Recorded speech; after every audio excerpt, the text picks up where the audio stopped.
What is up, everybody, and welcome back to another video. I am the Hobbyist, and today I'm going to be installing this common sense RC servo into my Axial Scx24. Unfortunately, the stock Axial servo has died, so I want to replace it, and I found this servo at my local hobby shop, and I want to see how it looks. So we're going to take it all apart. I'm going to show you the exact size differences and work from there. So without further ado, let's take the stock servo out. So here is my Axial Scx24 Chevy C10. To remove the servo, it is quite easy. You remove the 2 or 1 body clips depending on which vehicle you have. If you look right in there, there are 2 screws and then a center one. So we will take a 1.3 millimeter hex tool. I know it's a very weird dimension, but yeah, 1.3 millimeter, and take everything off.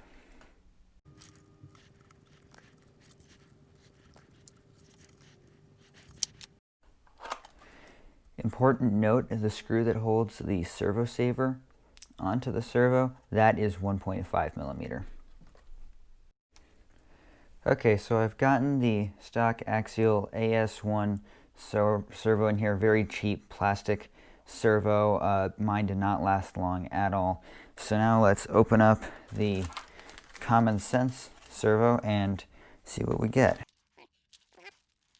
Alright, so in the package you get a little sheet that gives you your specs and dimensions. You get a little bag of servo horns. You're going to want to use the white one right here. This is the one-arm one. You're going to want to use that to replace the other servo horn. And then you've got the servo itself.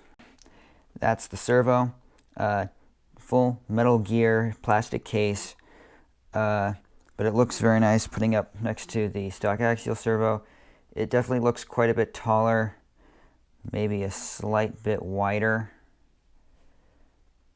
So we'll have to see.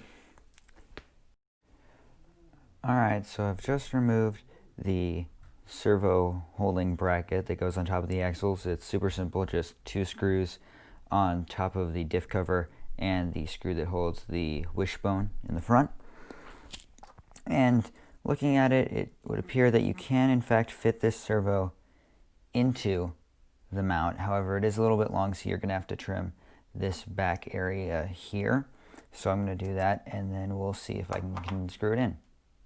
Alright, so I was able to get this new servo into the stock servo mount, and it fits pretty well. There's a little bit of a bend right there. As you can see, it bows a little bit out, but it's not terrible. So now I'm going to get this kind of wired back in, but as you can see, it will in fact fit. I did cut off the back area right here so that it would fit better, making sure not to cut off these because this is how the top wishbone mounts on the Scx24. So I'll get this back installed.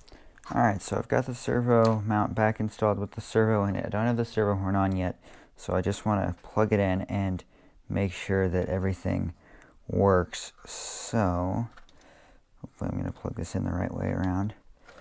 Plug that in, turn the transmitter on, and turn that on. Oh, heard something.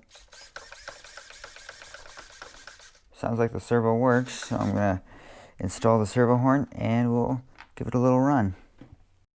Alright, got the servo horn on, and now you can see it is extremely quick. I'm going to go as fast as I can to try and steer it. Quite quick. It's got plenty of torque under load.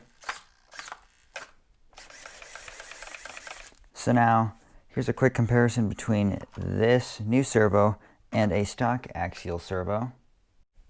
Alright, so here is the stock Axial servo on the Scx24 deadbolt. So, got some pretty good speed under load. It's really got no power at all. Now, let's compare that to the new Common Sense RC servo. Sounds a little bit different. Still got plenty of speed, but under load, got much more power. So if you're willing to cut up your servo mount a little bit, I think that this Common Sense RC servo is a great option. It is a really nice little servo, metal geared, and it should last a very long time. Alright guys, so that's going to do it for the video. Hopefully you enjoyed. If you did, please hit the like button, subscribe, and leave a comment section below for what videos you'd like to see next. That's going to do it for me, everyone. Goodbye.